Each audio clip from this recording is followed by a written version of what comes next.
So you mentioned in the last interview that when the dragons truly awaken, the dragon wind will blow and the earth will shed its own skin. And those who chose to live in the duality will be transported to another planet, another world. And does this have anything to do with the future polar shift? Um, yes, and when I first got that information years ago, I was kind of shocked, and I thought, oh, how can that be, but it still rings true to me. I look at it periodically and say, does that still feel true? And it does. And that doesn't mean that it might happen in a different way. Of course it could. But what is already happening now is we have the reality of duality, which is falling apart. As I say, more and more threads are coming out of the tapestry of duality. So it's not a strong, this is all there is, like it used to be when we were little. So we have that going on. Then we have new reality of on coming in and becoming more and more visible, more and more tangible. More people can see it and experience it and feel it. It's not just a few. And it's not just at special times when I've been good and I'm wearing clean clothes and I'm meditating. It's here all the time, doing the most practical, down to earth things. It's part of seeing the unseen. When you look all around you, and it's not dreams and visions, it's seeing more of what's really here in the physical here and now, which has been here all along, only we couldn't see it. And as more of us see it, and as more of us resonate with that, with the new reality within us, it becomes more visible and becomes more real, until for many of us, that is more real than the old crumbling duality. The old crumbling duality holds very little interest anymore. Like all the things I used to enjoy doing, most of them I'm not at all interested in doing anymore. And so let's see, I just lost my thread. Oh, so the planet Earth shedding its skin, that's already happening. As you see, like the duality, when the duality world is becoming more invisible to the people who are merging, who are timeless true ones, merging their timeless true selves into their physical being. And even you go out here in the world or where you live and you're doing little practical errands and nothing exciting, and sometimes things you don't really want to do, but you do it as a timeless true one, and it's a whole different experience.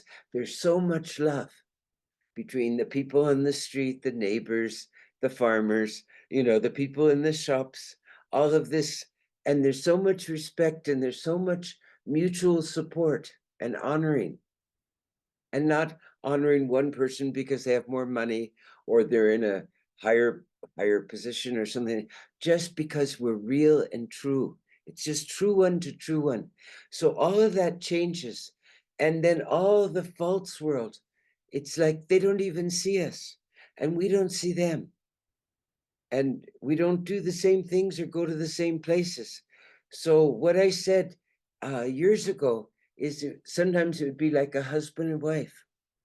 And one is really wants to stay in duality, which is okay. If you need more time in duality, that's fine.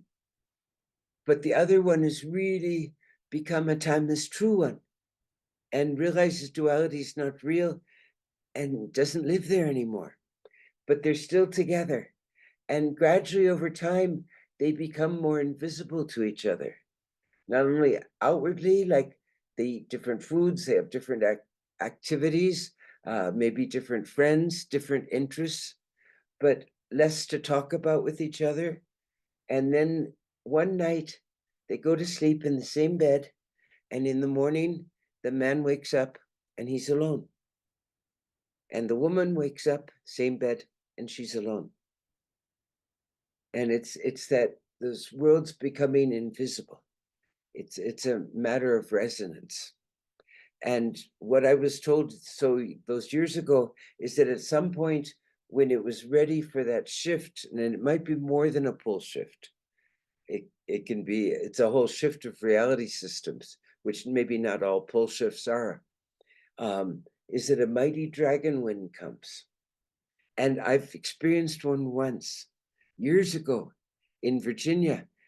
And there was this just very unusual wind that came. I lived out in the countryside, and it was so exciting. I went outside and I was singing to it, and it was, ooh, and you could see the dragons of the air just dancing around in the sky, and this big wind, and it felt so cleansing.